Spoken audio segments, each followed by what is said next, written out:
Okay, good morning, everybody. I'd like to welcome you to another edition of The Chairman Show, sponsored by the Bethlehem Republican Committee. We'd also like to thank Uncrushable Nutrition for giving us the space to do this podcast. So we have a very special guest today, Scott Bendett, with us, and we'll talk a lot with Scott today. But one of the things I want to do first is just talk about persistence and being a happy warrior. So we've given away a lot, both in Bethlehem, New York State, and in this country. We've seen things decline for a long time. Turning that around is not going to be an easy task, and it's not going to happen overnight. It includes culture change, it includes winning hearts and minds, and these things are not things that happen immediately. They're things that happen through an aggregate of efforts. So just because we don't see immediate results doesn't mean we should give up. If we're planning on doing that, we should stop right now, because that's not going to lead us to success. The only way we're going to get to success is having events, raising money, talking to people, running candidates, doing all the things you need to do to win elections, and doing that over and over and over until we have enough people to win. And we have to be happy doing that. Complaining and ranting all the time is not going to be attractive, and it's not going to bring people into our movement. The best way to bring people into our movement is to share fellowship with them, to show them to humanize yourself, to show them that you're a good neighbor, that you want to help, that you want a better community, that you want safer streets, a better economy for local businesses, things like that. And I think through that positive attitude, you'll gain more and more people into your movement. So with that, I would like to introduce our Assemblyman that covers Bethlehem for the 107th District, Scott Bendett. Good morning, Scott. Good morning, Jim. Thank you for having me.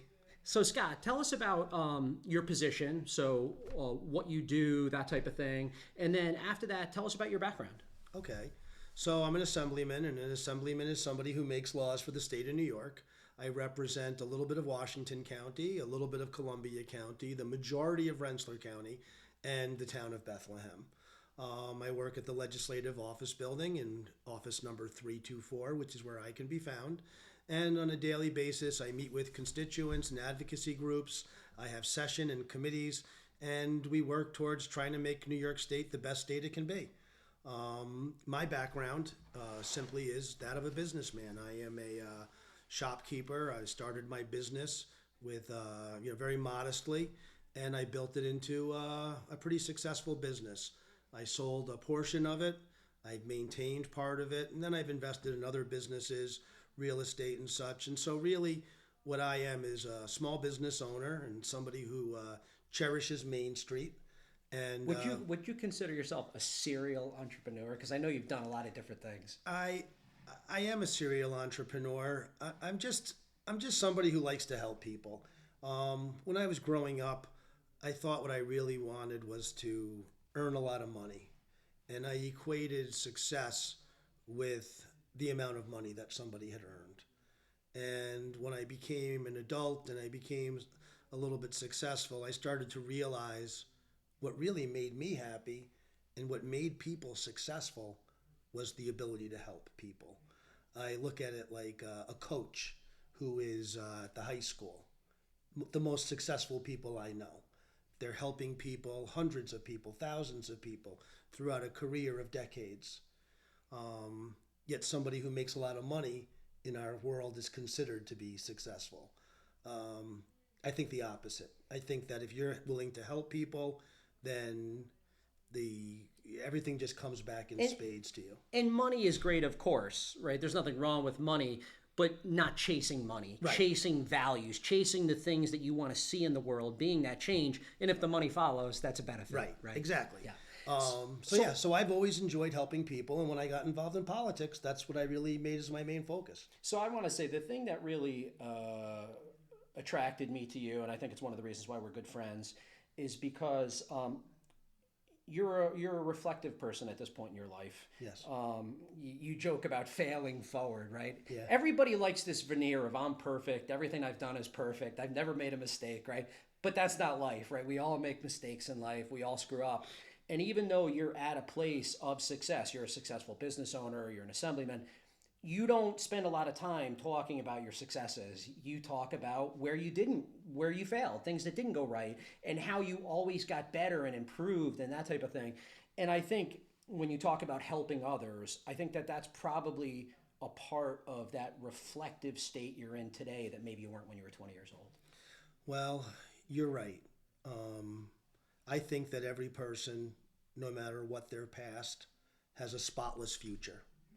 And I wish that everybody,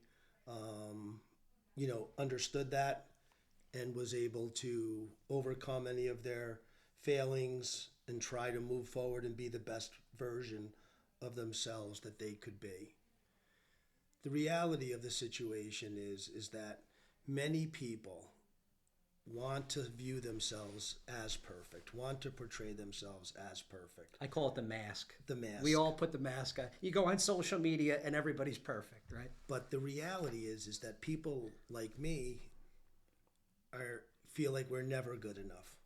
We always have to work harder. We always want to be better. And any success that I've had in the past, it doesn't mean anything today. I got to do it again and Right. again Sure. and again. Sure. And so I'm probably my own biggest fan, but also my own worst critic. Right.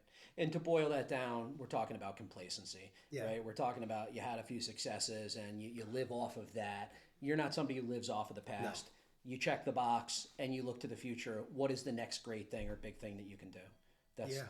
I just want to make where we live the best it can be. As you know, I lived in Bethlehem for 11 years.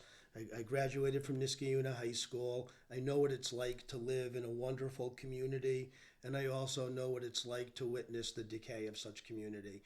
And when I see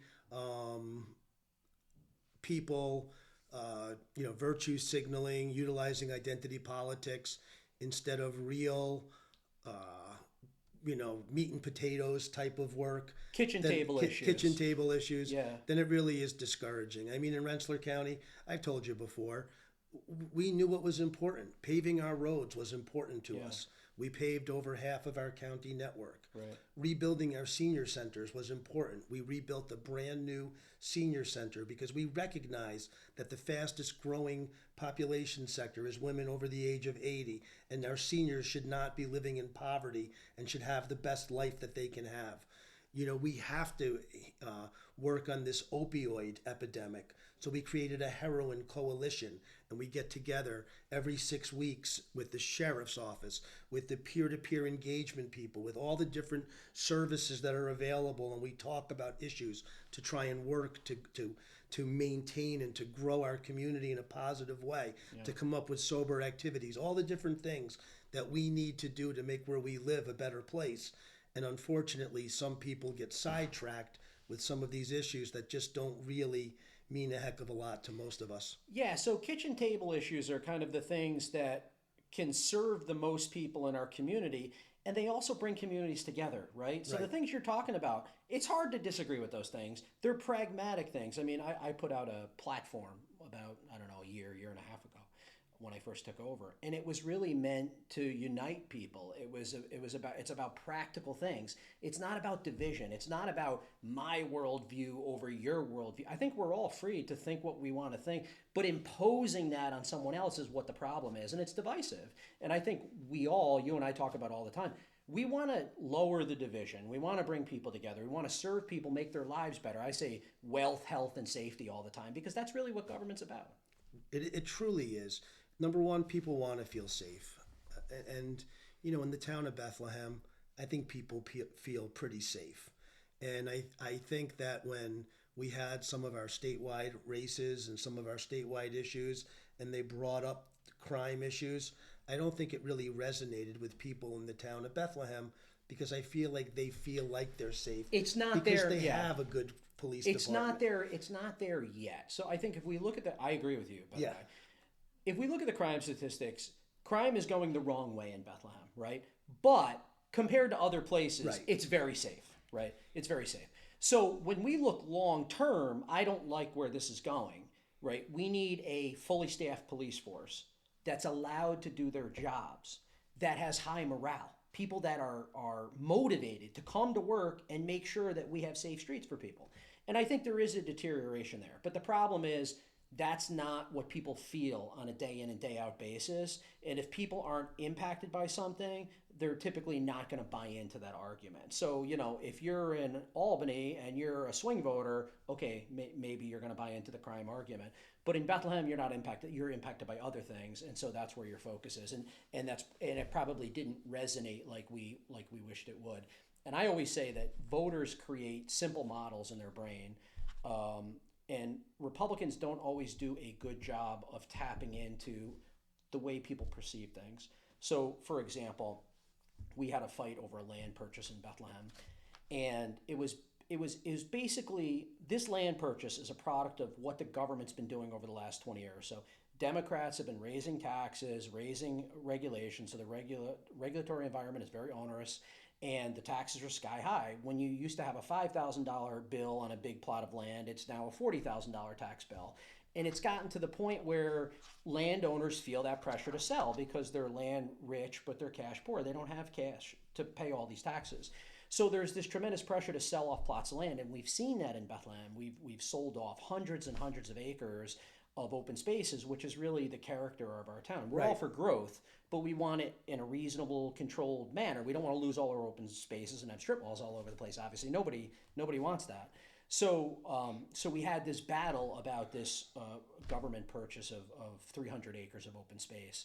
And although the Democrats in town created the problem, they created this pressure to sell, they created all of this loss of open spaces, they were offering to purchase 300 acres of open spaces and preserve it forever. And some people, not the Republicans, but some people in town jumped in on, we don't think government should ever purchase open space. Now, obviously, we don't want government purchasing open spaces all the time, and the reason why they have to purchase open spaces to prevent further loss of this is the taxes and the regulations. So if they would lower the pressure, if they would lower the taxes, lower the regulations, then we wouldn't have all this pressure to sell. And I think that's where the debate is. But unfortunately, in the voters' minds, it was preserve open spaces or not preserve open spaces. It was that kind of simple dichotomy. And most people are for open spaces. Most people are for preserving open spaces. So, the vote lost by over 4,000 votes. I think the thing that we need to do better as a Republican Party is we need to create a simpler, more digestible message that resonates with voters. I agree with that. I mean, Bethlehem is a great place to live. It's a great place to raise a family. When I was a kid, it was top notch. I mean, and I look at all of the people who grew up in Bethlehem and see all of the great things that they've done. And I was very lucky, and while we were at breakfast, it was wonderful to reminisce about people like Coach Poplawski and some of my friends who went to Bethlehem in the 80s and 90s. And of all the people that I've met from this town, literally everybody is an incredibly quality individual. Yeah. It's really amazing. Yeah. And that's what makes it even more challenging is it makes you scratch your head and wonder, what's the future of the community? Because the character of the community, and remember, I lived here for 11 years, was that it had open spaces. Yeah. Was that we had Clarksville. Was that we had farms, forests, all of that stuff. Nice. And these families that own these open spaces, some of them for over 100 years, they took pride in keeping that land, maintaining that land, and passing it down to their children, as long as the tax bills were manageable. They're no longer manageable, and that's why we've lost so much. Yeah, it's very challenging, and it really does make you wonder, and it's really sad when business owners leave and, families leave and move to different states for less regulation, for lower taxes. I think Bethlehem is really a microcosm of New York. The people that run New York are the same thinking people that run Bethlehem. The way that they see the world, the things that take priorities. I mean, climate change. Climate change is everything in Bethlehem. It's 50% of what they talk about. At the town level, we could chase climate change into bankruptcy and not lower the Earth's temperature to a rounding error, right? We can have absolutely no impact on the Earth's temperature, but we can bankrupt the town with fossil fuel phase outs and a reduction in transportation capacity where we put bike lanes everywhere. And so there's all this traffic now in town and people are diverted to other areas. So the businesses lose out, all of this stuff going on. It's not kitchen table. It's very ideological. Well, again, with everything, there's a balance. And, with the electric cars, there's got to be a balance. New York State, the town of Bethlehem, wants to lead in this charge when the reality is that our entire state contributes to less than 1% of the carbon footprint in the world. New York State, one of the largest, most industrial types of states in the country. Right. And we only contribute 0.4. What does Bethlehem contribute to that? What does China contribute to it? What does India contribute to it? Correct. What are they doing for it? And is it worth, as you said, bankrupting the town, or putting people in harm's way? Yeah. We all don't have to open up the newspaper to see that in California right now, over a dozen people passed away because of a lack of electricity. Right. We all... They have blackouts in California now. Imagine if everyone electrified tomorrow. I know an assembly person that couldn't make their committee meetings because their electric car wouldn't start in the cold weather. Yeah. I'm not saying that electric vehicles aren't going to be an important part of our society at some point in the future. Yeah. I just think we got to kind of slow our roll a little bit and I don't let think it the kind evolution... of roll out itself and let the market indicate. Let people who want to buy them, who want to use them, where they fit their needs best, can purchase them, and then other people can purchase what they need to purchase for their lives to be best. I think it's kind of like the best flat screen TVs 10 years ago were $5,000, $6,000, $7,000. Yeah. That same exact television today $500 or $600. Yeah, it would be $800, right? It's the same thing with sustainable energy. We are heading towards sustainable energy, but we can either have a market transition, right, which is going to be the most efficient, most effective, allow for the most innovation, jobs, robust economy, or we can have some sort of arbitrary central planning that comes from government that can create a lot of problems. Poverty, bankruptcy, lack of job, unemployment, all of these things that I think are coming. Like I said, we're talking about electrifying in a matter of years. The grid's nowhere near ready to handle that kind of transition. You look at the cost of electric now. What's the cost of electric going to be when the demand, quadruples or quintuples or that type of thing? There's so many. Do we have enough natural resources for the batteries and all? There's so many.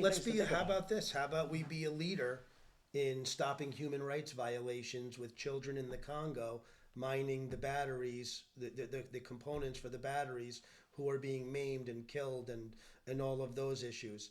Those are serious issues.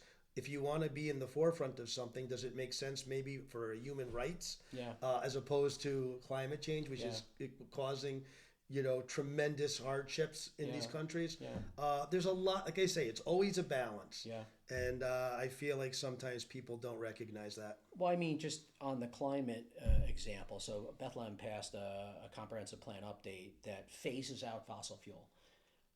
No new gas stations. So when a gas station goes out, it's gone. No natural gas hookups. This type of thing is going to have a huge negative impact on our town. Not only is it going to chew up disposable income of the residents that live here, but it's also going to push out a ton of investment. So people that would build here, people that would pour millions of dollars into Bethlehem, money that we need, they're going to take it to other places because they don't have the same type of regulatory environment. They don't have fossil fuel phase outs and sky high taxes and all these things that they're pushing, no natural gas hookups, all this stuff.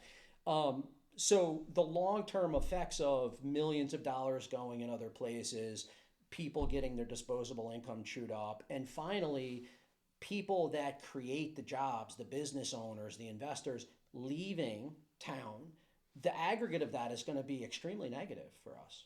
Oh, I couldn't agree more. As somebody who started a small business almost 30 years ago, and watching my colleagues who are, again, the people that are up and down Main Street, we're getting ready to retire from these jobs. Yeah. Who's going to go and take over our businesses? Our kids don't want them. Yeah. It's very interesting. It's going to be a very interesting world. And one of the things that makes Bethlehem is Main Street. Yeah. The Four Corners. The Four Corners. Yeah, the Four Corners. Yeah, I got to tell you, so a couple of things. I talk to business owners all the time, and business owners are very skittish about coming out and getting involved in politics because they don't want to get attacked, they don't want to get harassed, which to me is sad. Okay, I think as a business owner, you should be able to take a position in politics. You should be able to say, I support the Democrats, I support the Republicans, and that is your right as an American citizen to articulate your beliefs. And I have no issues with someone coming out saying, I agree with the Democrats because of X, Y, and Z. That's your fundamental right as an American citizen. But in our town, if a business owner comes out as a Republican, they attract attacks. And they want to stay out of that. But the saddest thing I hear is not just that if we come out in favor of you, publicly in favor of you guys, we're going to get attacked. The saddest thing I hear is the long-term plans to leave. So there are a lot of prominent, and I would never expose them, but there are a lot. I know a prominent business person that will not get involved in the town of Bethlehem for fear of that, and that person is absolutely in my peer group, age group, getting ready to move on. That is a very, very scary thing. And you're right. And I had the benefit of having a relatively successful business, and I was able to, handle that situation. But in my opinion, as Americans, we have a right to speak our mind. We have a right to speak for what we believe in. And frankly, as a small business owner, despite my success, the state of New York has been a very challenging place to do business. And for me, part of the reason I got into politics was because of my business, because I was being regulated out of business. Yeah. And it did give me the impetus to be involved to try and make it better for people. I think you and me are similar, just on different scales, right? I got into you and I are both kind of relatively new to politics. Yeah. I've always thought about it. I've always contemplated policies and ideas and then, how the country was founded and what works and what doesn't. But actually getting involved in the nuts and bolts and mechanics of politics, I can tell you I never had any dreams of doing that, and I'm not sure you did either as a business owner. I did not have any dreams of being in politics. I was very fortunate. A couple of my friends were elected officials in my community, and I saw that I could do it, and I could make a difference, and that was very inspiring to me. And they're great people, and I'm proud that I followed in their footsteps. Yeah. But again, you can't let the fear of your business or of what people think about you get in the way of you being able to do great things for your community. I am really proud that I was a legislator. I am really proud of what we did, cutting taxes, paving roads, creating a senior center, bringing people together. Yeah. And I really tried to do that my whole life, irrespective of politics. Yeah. I just want to make the world a better place. And I think that if more people felt that way, maybe we would actually start to see those incremental changes. That's the happy warrior stuff. I love when, you and I play a round of golf and we go into the clubhouse at Burton Lake and everybody's, hey, Scott, now some of those people are Democrats, but they just like you, Yeah. You're a happy warrior. You have a set of beliefs, but you don't cram them down people's throats, and you always articulate your beliefs in a way of, look, I'm trying to help. That's it. Yeah, and I'm willing to listen. And I think that's a big part of politics is being, willing to listen to people. Yeah. I remember when I was a boy, my father told me I had 2 ears and 1 mouth, so I should listen twice as much as I spoke. Yeah. And that resonated with me. And I do think that when you're in politics, when you're in business, you have to be a good listener. Those are the most successful people. That's one of the most frustrating things we actually have happening in Bethlehem right now is the board doesn't listen to its stakeholders. And that's a real problem, right? We all have our own ideas of what's good and what isn't. But, we had this road diet proposal, and they were going to take away 1 lane on each side of Delaware Avenue. They were going to slim it down to 1 lane on each side. They're going to put big bike lanes in. And 41 businesses in the Delaware Ave corridor came out against the proposal. They spent a bunch of money on a PR firm trying to fight the proposal. You would think that a town government, regardless of what their own belief system is or ideology is, would listen to the businesses of this corridor, right? These are the people that invest their money, create the jobs. This is the beating heart of Bethlehem. And they didn't. They tried to stomp on them. The business owners even offered a compromise plan, a 2-2-1-1 plan, which was 2 lanes on one side, 1 lane on the other. And the board rejected the proposal and just said, no, we're going bike lanes on both sides. Now, this is one of the few times that the board was defeated in a referendum, 53-46.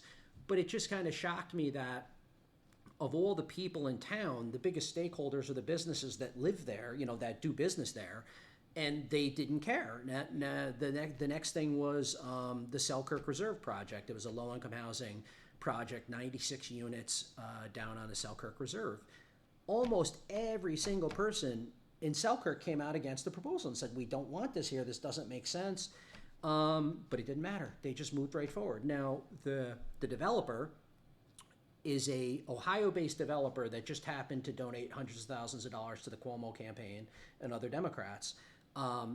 And they not only gave them this contract and tax credits to do this proposal that no one in Selkirk wanted, but they had to make an exception to their own building moratorium. So they were telling local developers, you can't build anything, and then they give an Ohio-based contractor that's given hundreds of thousands of dollars to the Cuomo campaign to come in and ram this low-income housing down everybody's throats in Selkirk that doesn't want it. For me, this is bizarre. And let's be honest also, they put it in RCS schools. And they put it in RCS schools as well. Right. So it's a classic. Even though everybody on the board lives in Delmar, that's not impacted by that because all their kids go to Bethlehem. Right. I mean, that's just like the sprinkles in the chair. It's all horrible. But my point is, when we talk about stakeholder politics, if you're going to do something on a road, you probably should talk to the people that live on the road. Yes. And they don't. They just have an agenda, and that's it. And they just keep putting. And I think, Jim, this is why I wanted to be on the Small Business Committee, and it's also why I'm on the Labor Committee. And just quickly, I'm on the Labor Committee, Small Business, Insurance, Health, and Aging. These are committees were very thoughtful when I went on them. Aging. I'm a big proponent of trying to help our seniors. It's really important to me.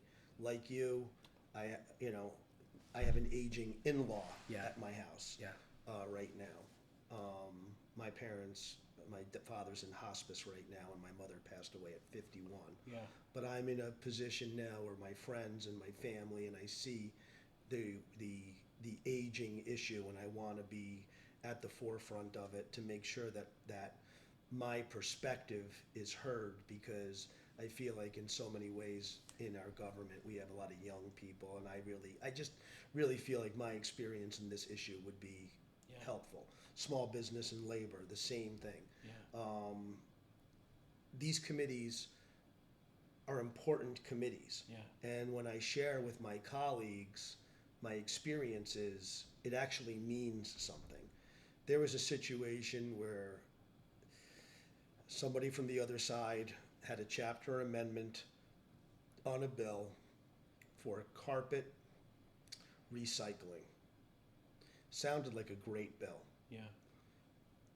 Kind of a bill really more for a Home Depot or a Lowe's. Yeah. Not for Jim's Carpet King. Right. So if I've got Jim's Carpet King in the town of Delmar, that guy may be out of business. Yeah. Because they didn't think about it. My complaint about state government right now is that in some ways, and I don't mean to be disrespectful to any of my colleagues, but in some ways it does seem like the old adage, fire, ready, aim. Right.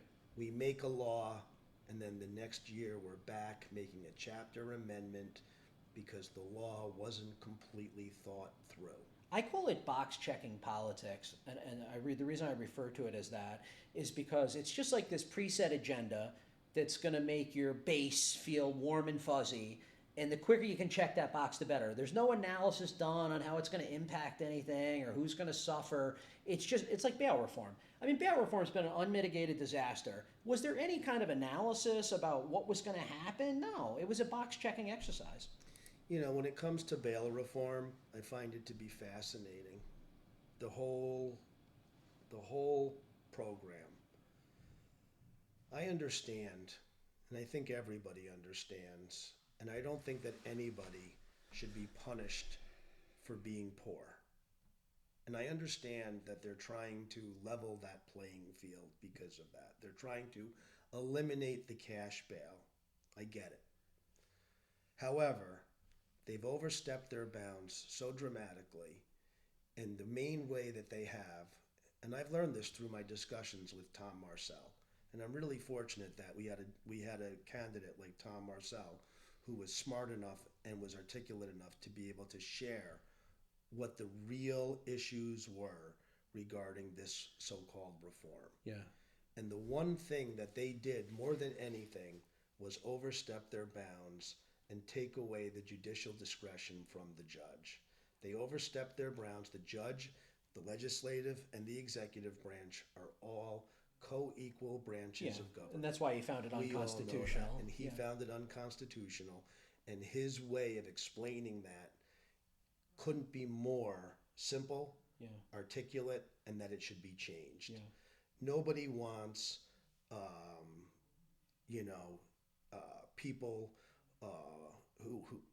nobody wants to punish somebody for being poor. Yeah. No Republican does. But no to me, Democrat does.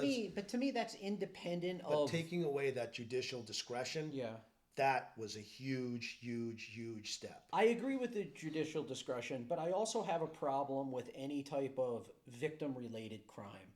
So when you're talking about domestic violence, when you're talking about assault, all of these events that include violence, we can't just let these people walk around. I mean, literally, wives have been murdered by their husbands because they call 911 in terror. The guy's, beating her up. He gets dragged off, and he's back out on the streets the next day. But Jim, for every for instance in one way, there's a for instance in another way. And the thing is that the judges need this discretion. But the problem is there's if a lot somebody's violent, and and there's a violent situation, and there's a potential for commission. There's no question that the judge should have the discretion to say you got to take a timeout. Yeah, I'll say this: I do agree with the judge discretion to a certain extent. But I do think that there needs to be boundaries to keep violent people off the streets, especially when they've proven themselves to be violent. Yeah. Because you have a lot of far-left judges in New York State and across the country that just simply don't recognize this as a problem, and they will put these people back on the street over and over and over. And we need safer streets. We have crime is spiraling right now. It's the one role of government is to keep us safe. Exactly. And again, in whether it's in Bethlehem or in Rensselaer County where I live, I don't know that we have this huge problem with crime. Let me put it this way: I met a guy who worked for Eric Adams the other night at a fundraiser, and I said to him, "Sir, get it together." Get it together. Because in a joking way, of course. No, right? no, really? Not at all. I don't know if Jack was there or not, but I let him have it. Yeah. And I told him, we're not going to New York City till it gets cleaned up. Yeah. And we're the guys that when we go down there, we spend tons of money. We take the train down there. We park our car in your expensive parking garage. We eat your expensive pizza. Yeah. We go to your fancy restaurants. We go to your plays. We go to your games. Of course. And we blow hundreds of dollars on all these things. Yeah. And then we go home and we say, boy, isn't it great that we have this wonderful city in our backyard? Yeah. Well, the last time I went to a Yankee game and rode on the subway, I saw a fight between two people. One of them was wearing a tiara. It was a little bit bizarre, the whole thing. Yeah. And it made me feel very unsafe. And it made me say to myself, I don't know that I want to come down here with my family and ride the subway. Yeah. And we've done this for years. Yeah. I worked in the city for almost 6 years. There was never a year since I was probably 5 years old that I didn't go down to the city multiple times. Yep. I haven't been to the city in 4 years. I have no interest in going. I'm a similar situation, and it's really a travesty. It really is. It's really upsetting. And I'm really hopeful that Mayor Adams will get it together down there. I mean, when he was elected, I think a lot of people had hopes, since he was a former police officer, Yeah. that he would, tighten it up a tad. Yeah. And we'll have to see what happens All, come the all of summer. these Democrat-run cities seem like they end up in the same place. I mean, if you think about Albany, which is right next door, and the decline we've seen in Albany over the last 10 years, Chicago, Seattle, Atlanta, LA, San Jose, San Francisco, all over the country, it all ends up in the same place. These policies just don't work. But I think the unfortunate part is, and we just saw this in Mayor Sheehan's last election, where she still wins by 20 or 30 points. I don't remember what the final margin was. What you get is you get business owners, you get pillars of the community fleeing in droves. And unfortunately, the median and mean income goes down, dependence is way up. And so you get a completely different electorate than what Albany and these cities had years ago. And so these races aren't even competitive anymore because there's so much dependence that the Democrat leadership have created in these places that it's just a perpetual cycle of the same thing over and over and over. And there's almost no way out. I mean, Republicans in any of these big cities are not competitive. Yeah. Listen, I'm proud to be from the Capital Region. Yeah. I've lived here since, I think, 1981. I was born here in 1978. With the exception of a small stint in New York City, and New Jersey. I think that when you grow up here, I think that when you go to school here, when you watch what has happened in our communities, and it's very interesting. A lot of people yearn for the quote unquote good old days, right? And then there's some people that are disgusted with the good old days. Yeah. And it makes you just really scratch your head. And, hopefully one of these days people will put the politics in the closet, and then they'll just start working together to move forward. Because some of these people, like, I don't understand. Like, people move here from different parts of the country, then run for office, then try and change where we live. Yeah. It's a little bit bizarre to me. Yeah. Well, it's kind of like, so California and New York have the biggest population losses, right? People are fleeing New York and California in droves. But they know that a lot of people go to red states and vote the same way they were voting in California and New York, which, that's one of the reasons Texas is a purple state now. Texas used to be a deep red state. Texas is a purple state because people left California saying, oh my God, it's so horrible here. And they go to Texas where it's great. And now they're voting for the same policies that they had in California. It's kind of an odd phenomenon. It really is weird. The whole thing, it's just really weird. Yeah, yeah. So I wanted to talk about a little bit about kind of the Republican side and campaigning and the happy warrior stuff. We can talk issues forever, but people want to hear other stuff. How can I get involved? What does it take? What kind of perspective should we have? So for the 107th, you ran unopposed this time. Yes. Right? But as someone who worked hard for your campaign and someone who went door to door with you and that type of thing, you ran like you were an underdog. You didn't run like you were unopposed. You ran one of the most vigorous campaigns that I saw in the area. So tell me your mindset in running as hard as you did and the relationships that you were able to build with committees like the people in Bethlehem. I mean, you came to breakfast this morning with a bunch of committee members and they all know you like they've been friends of yours for years. Well, listen, I'm a competitive person. I grew up in the area. I was a wrestler in high school and college, and I'd like to think of myself as a winner. Anything that I've done, I've excelled at. And when I run for office, I run like I'm behind, and I'm committed to putting forth my best effort. Yeah. I know what it takes to win. I've won several elections so far since I've entered politics nearly 6 years ago. And I know how to win, and the way you win is you outwork somebody. You go door to door, you knock on the doors, you make the calls, you show up at the events, you get off your butt and you introduce yourself to people. I noticed that sometimes during campaign season, people will go to a pancake breakfast and sit there with their friends and not get up and meet people. That's not what I do. And for me, campaign season is every day, every year. Tonight I'll be hitting up fish fries in Selkirk and in Skodak. You got to limit your fish fry intake per week, right? Well, my chickens eat really well. Let me put it to you that way, because sometimes we don't always finish stuff, Yeah. and sometimes, we pick at stuff, and sometimes, like tonight, my wife has also informed me that we'll be going out to dinner tonight since I have my mother-in-law staying at my house, Yeah. and she needs a respite. But I mean, I think that's, if you're doing this job, Yeah. then you owe it to the people that you represent to do your best. Yeah. And if you don't, then maybe it's time for you not to do that job. Yeah. I think that I refer to myself as a citizen legislator. I am not a professional politician. In fact, That's a good thing, by the way. in That's a fact, good thing. people follow me around and are so afraid of what's going to come out of my mouth because I'm not a polished politician. Right.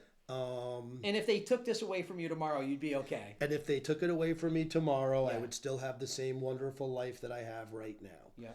The only difference is that right now I have the opportunity to help 19 million people. Yeah. And 150,000 of the people that live in my communities. And that to me is an unbelievable privilege. Yeah. And responsibility. I think one of the things that you understand, and again, to me, it all goes back to the happy warrior thing. Because I think if you're not positive and you don't have a smile on your face and you're not attracting new people to the movement, you're going nowhere. It really doesn't make any sense. And we see people rant and argue and they're negative all the time. That doesn't bring one soul into our movement. So No. we have to be more positive. We have to look how to unify. And we have great ideas. The best ideas, superior ideas, no question. You think of all the big cities in the country. The highest quality of life in any big city, you would think it's got to be a Democrat-run city, right? Because all the big cities are run by Democrats. It's Virginia Beach. It's run by a Republican. Republicans have superior ideas. There's no question. But we've lost. For a long time, we've lost ground, whether it be emotions or whatever. The schools, I think the schools are a big problem.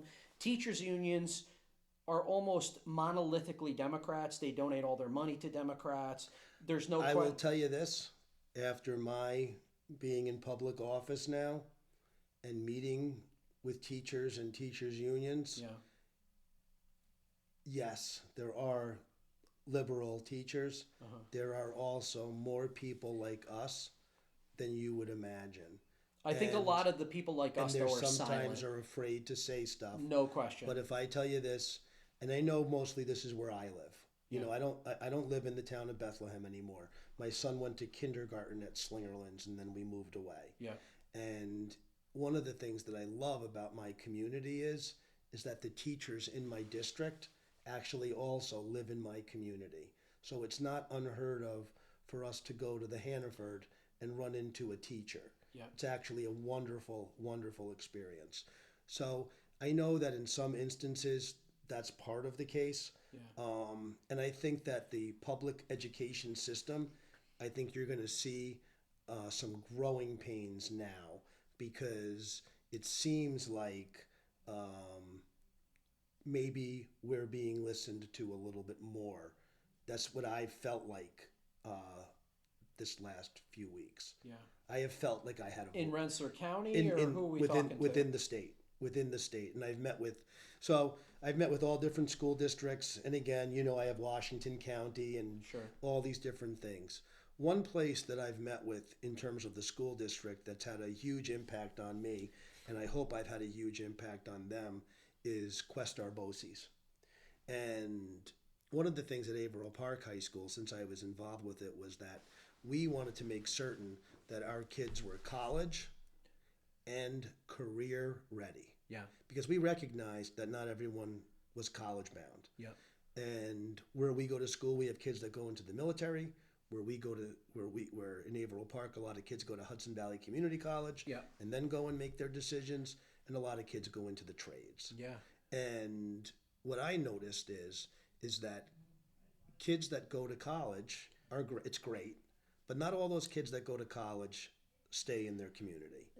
But the kids that are in BOCES, Questar BOCES, the kids who are learning how to do heavy equipment maintenance, the kids that are going to nursing school, all those different things, they tend to stick around here in the capital region. Those are also certifiable skills that you can hit the ground running. You know, if you go into a trade program where you learn to be an electrician or a plumber or a mechanic or a technician, all of those things are job ready. You get out of those programs and there's a need and you will get hired, right?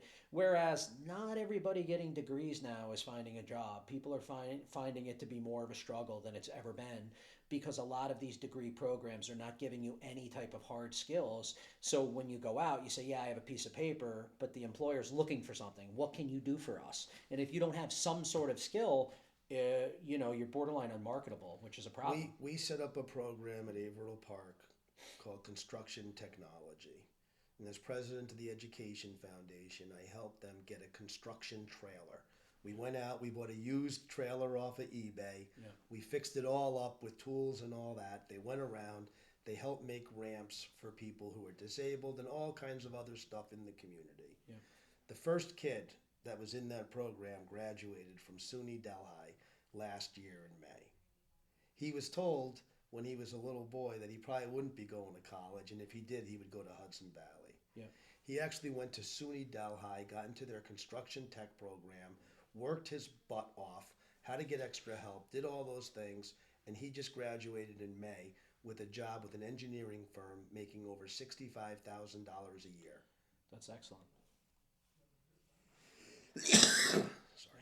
So yeah, so just going back to the school thing, I mean, the issue is this, and I just think it's something that we have to we have to be honest about. For the first time in our country, people under 30, so 18 to 30, prefer socialism to capitalism. This is the first time, given the polls, that that people prefer socialism over capitalism. There's no question that that's a product of our school systems. And like I said, you can go online and look at the donations. The donations are 99 to 1. 99% go to Democrats, 1% go to Republicans. There's no question that politics, just walk through a school. There's no question that politics permeates our schools. We have to get the politics out of our schools. We have to teach kids how to think, not what to think.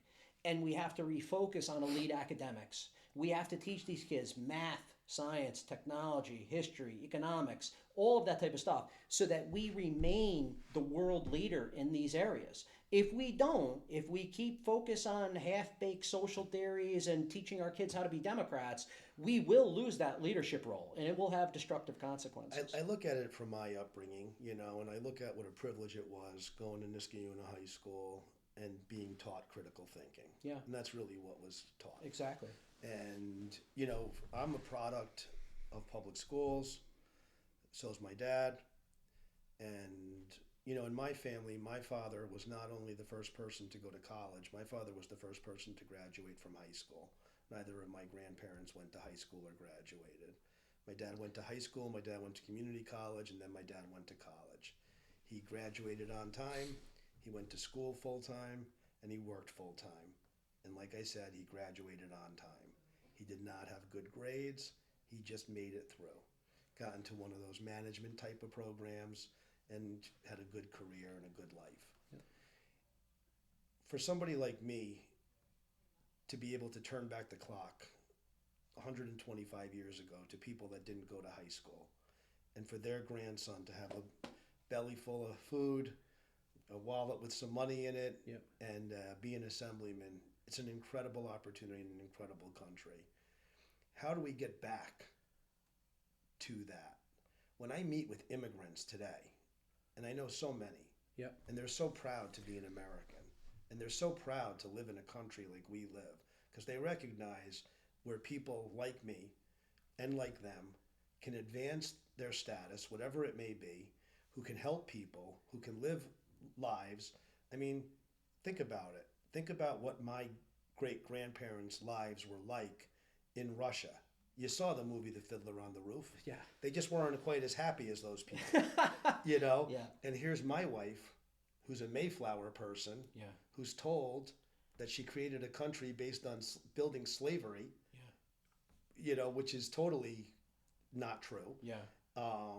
Yet, you know, they made a country that said you can come to this country, practice your religion, unencumbered, without fear of persecution, Whether you're Irish, whether you're Jewish, whether you're Catholic, whether you're Italian, you could do whatever you want. You can just work hard and you can advance your family. And now look at what happens.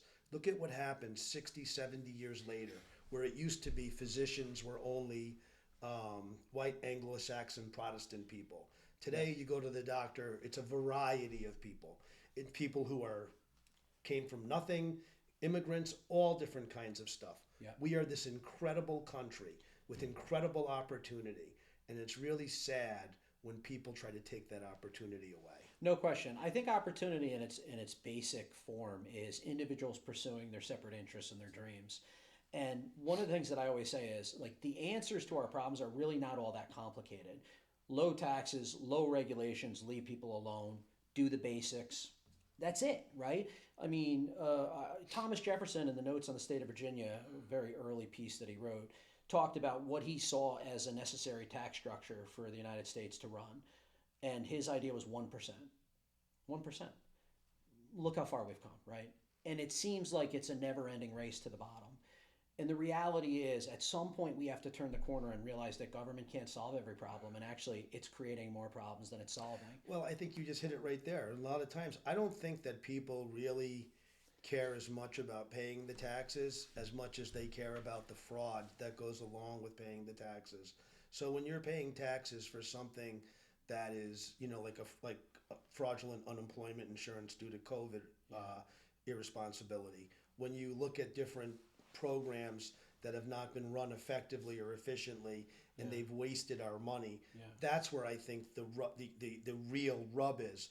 I think that a lot of times, because we are a very compassionate people, we are a very loving people, we really truly do want to see that rising tide raise all ships. I don't think government raises the tide, though. I don't dispute what you're saying, but I'm just saying, though, I think what really is some of the issues is the waste. So I think there is fraud, waste, and abuse, and of course, fraud, waste, and abuse is always something that needs to be tackled. But I think the issue with the relative size of public and private is just the government's too darn big. There's too much red tape. Taxes are too high. It's the reason why people are leaving California and New York, and the reason why they're pouring into South Carolina and Florida and Texas and other places. Yeah, what is a $450,000 house in Del Mar cost for taxes? My sister just bought one in North Carolina. It's $2,500 in taxes. Right, and it's probably triple that or more here. It's probably more like 15 here. Yeah, exactly. Yeah, it's close to 15.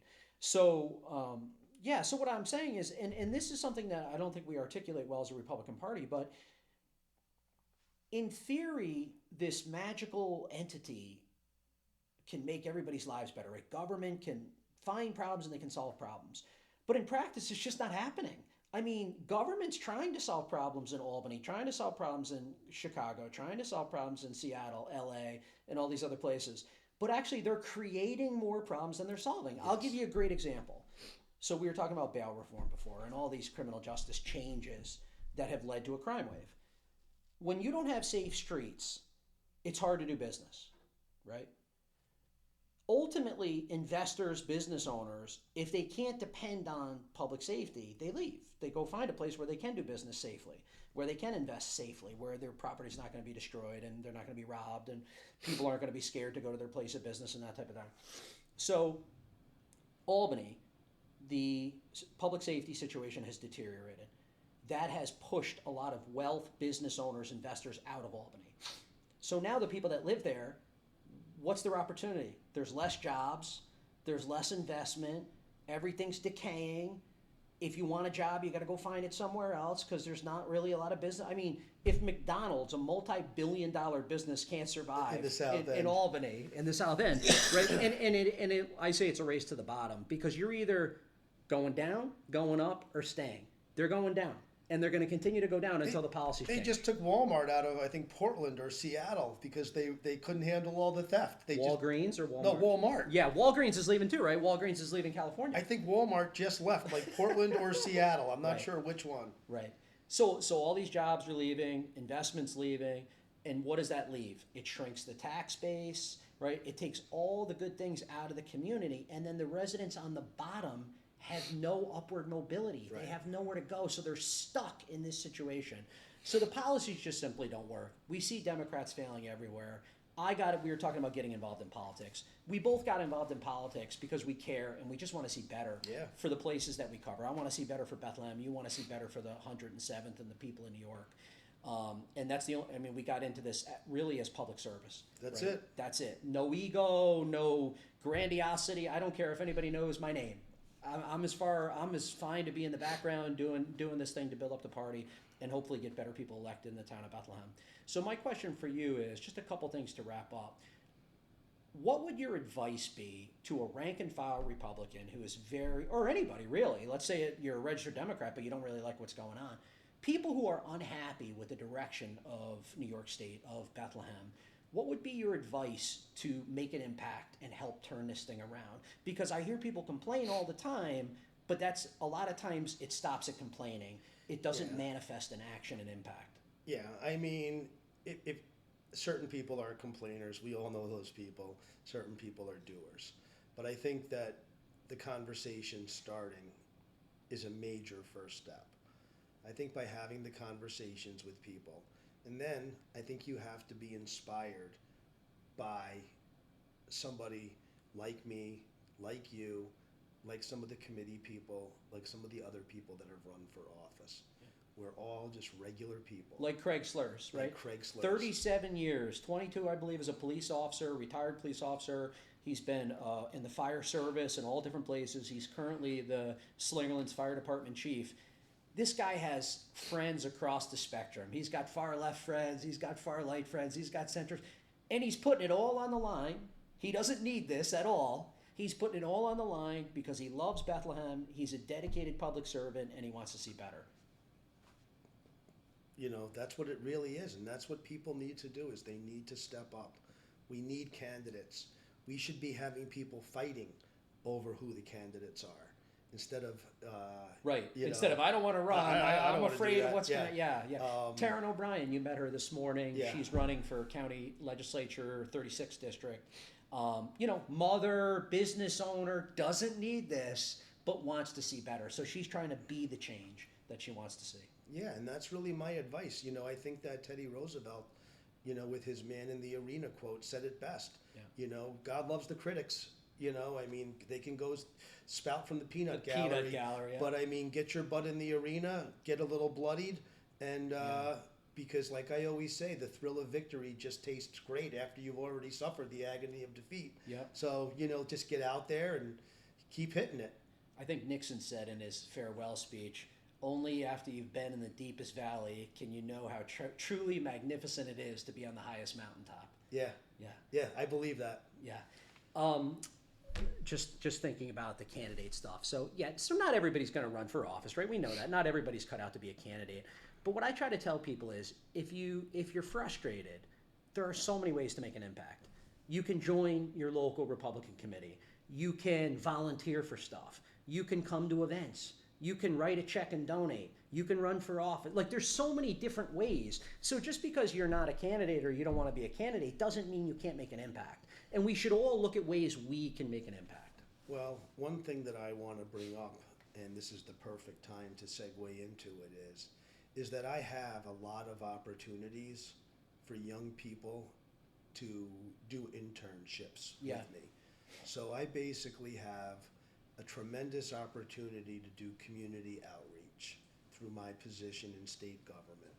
And one of the things that I would like to offer to the community of Bethlehem and to the high school students and college students, that if somebody does want to get involved, if somebody does want to make a difference, then we have all of these community outreach programs that we can mentor them on, and that they can, obviously they're not going to earn college credit or earn any money. But it's great life experience. It's great life experience, and it's something to put on your resume.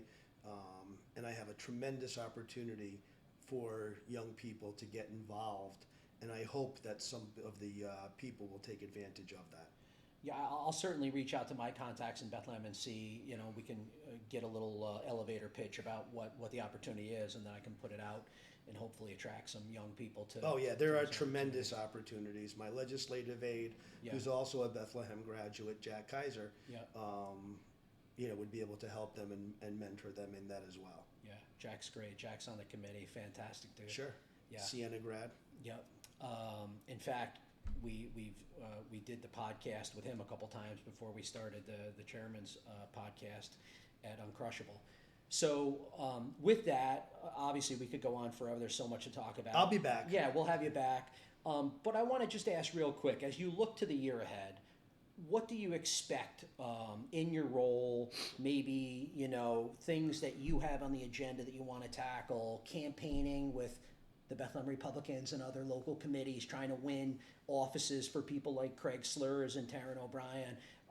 Talk about the year ahead. So right now it's budget time.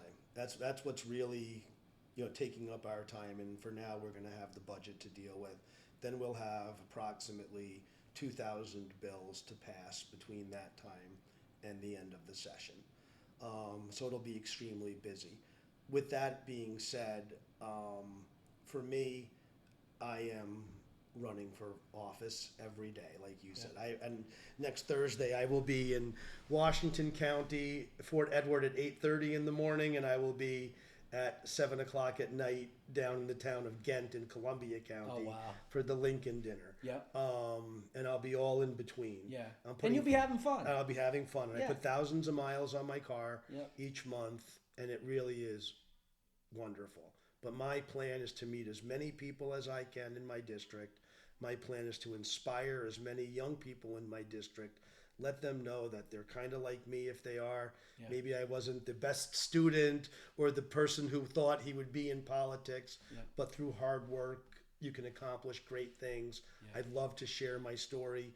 I've had a great time with the Bethlehem Chamber of Commerce and other chambers. Yeah. And really, I just want to meet business people and meet residents of the 107th and do my best to understand what their needs are, do my best to understand what they're looking for from me, and then take those principles and bring them back to Albany and do the best job I can for people.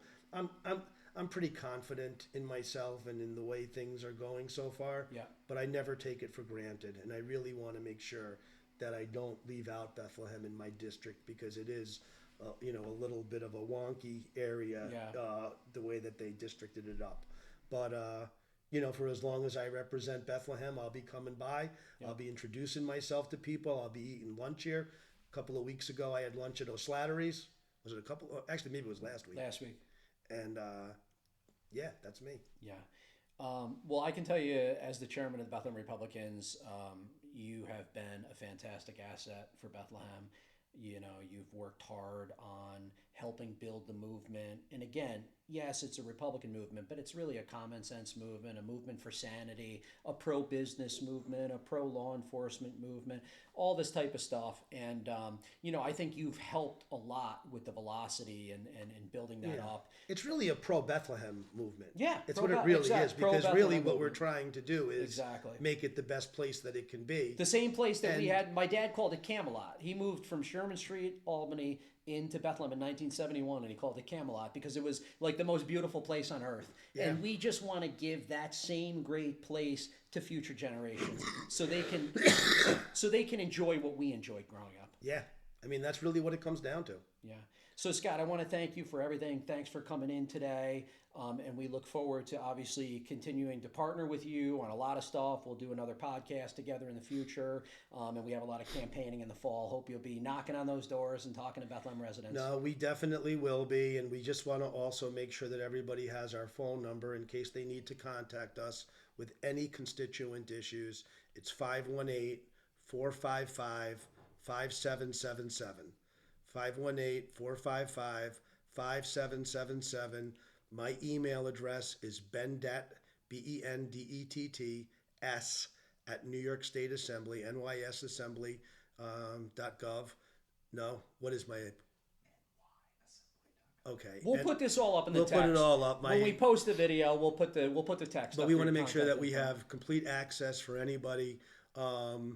Please leave the hate mail at home. The Bethlehem Republican Committee is not responsible for any prank calls or hate mail. But no, we have gotten some hate mail from the town of Bethlehem who are not happy not with a the shock. Republican. That's not a shock. Despite the fact that they don't know me No. or all the things, Or that we've done that anything stand outlandish for. at all. No, but yeah, but no. Like I said, I couldn't be more proud to represent the town of Bethlehem. When you're from Niskayuna, when you've lived in Bethlehem, I don't think they were expecting somebody like me to be able to represent Bethlehem and Rensselaer County and Washington County and Columbia County. But just please rest assured that I am like you people. I mean, this is where I come from, and I want you to challenge me. I want you to ask me questions. I want you to call me.